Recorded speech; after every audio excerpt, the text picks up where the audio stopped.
হর হর মহাদেব। আমরা যাত্রাটা শুরু করলাম এখান থেকেই। আমরা আমাদের সাথে রেজিস্ট্রেশন কাগজটাও নিয়ে এসেছি।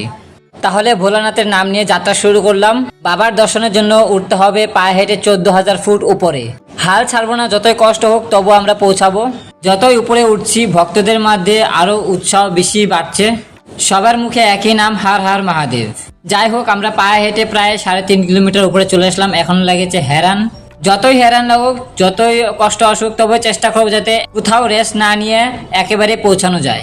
আমাদের 2-3 দিনের মধ্যে প্ল্যান হয়েছিল কেদারনাথ আসার, তাই ব্যাগ ভরে কিছু আনতে পারিনি। আর ব্যাগ ভরে এনে কি বা করবো? যত ব্যাগ ভরে জিনিস আনবো নিজেদের মধ্যে কষ্ট হবে। যাই হোক, রাস্তার মধ্যে কিন্তু এখন ভক্ত অনেক বেশি, কেননা কিছুদিন পরে ঠান্ডা চলে আসবে আর তখন ঠান্ডার জন্য ভক্তরা আসতে চাইবে। যাই হোক, আমরা প্রায় 12 ঘন্টা হেঁটে আমরা পৌঁছে গেলাম কেদারনাথ ধামে। এটা হলো কোনো একটা আখড়ার মণ্ডপ। নমস্কার, সবাই কেমন আছেন? আশা করি সবাই ভালো আছেন।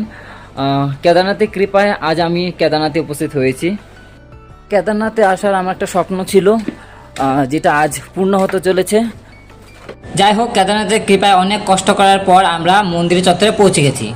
এটাই হলো সর্বসাধারণের স্বপ্নের একমাত্র স্থান, কেদারনাথ ধাম। অনেক ভক্তদের মধ্যে স্বপ্ন আছে যে একবার হলেও তাদের জীবনে এই কেদারনাথ ধামে আসতে চায়।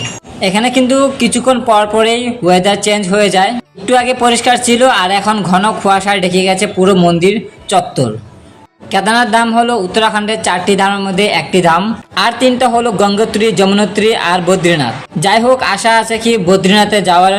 এবার বলি কেদারনাথ আসার জন্য কিভাবে প্রস্তুতি নেবে। আপনাদের ব্যাগের মধ্যে প্রায় 2 জোড় করে জামা কাপড় নিয়ে আসতে পারেন। তারপর হলো রেইনকোট বা ছাতা আর শুকনো খাবার। কালকে এসে দর্শন করে নিয়েছিলাম। এখন যেহেতু অনেক কুয়াশা পড়েছে, তো স্নান দান করে বাস মন্দিরে এসছে। আর অনেক ভিড় আছে সকালে। কালকে যারা দর্শন করেননি, আজকে সবাই তারা দর্শন করবে। অ্যাকচুয়ালি আমরা রবিবার সকালে পথ দিয়েছিলাম আর রবিবার বিকালে আমরা মন্দির চত্বরে পৌঁছে একবার আমরা ভগবানকে দর্শন করে নিয়েছিলাম। এটাই হলো সেই ভীমশিলা। এই একমাত্র ভীমশিলা 2013 সালে যে ভূমিকম্পটা হয়েছিল, এই ভীমশিলায় পুরো মন্দিরকে রক্ষা করেছিল। আমি জানি না, হঠাৎ করে এসেছি আর হঠাৎ করেই আমার এই 4 ধামের মধ্যে একদম কেদারনাথ দর্শন করা হলো। জীবনটা সার্থক হলো। যারা যারা এসেছেন কমেন্টে হর হর মহাদেব বলবেন। কেদারনাথ আসতে গেলে প্রায় আপনাদের খরচা হবে 15 থেকে 20,000 টাকা, কেননা এখানে রুমের আর খাবারের প্রচুর দাম। যাই হোক, এবার আমরা চলে গেলাম আদিগুরু শঙ্করাচার্যের সমাধির এখানে। এই সমাধিটা মন্দির থেকে একটু ওপরে, পায়ে হেঁটে ওই 2-3 মিনিট লাগবে আসতে। যাই হোক, আমরা এবার পৌঁছে গেলাম আদিগুরু শঙ্করাচার্যর সমাধির ক্ষেত্র। এই মন্দির চত্বর ভাইফোঁটা অবধি খোলা থাকবে। তারপর আমরা আবার বেরিয়ে আসলাম মন্দির চত্বরের দিকে।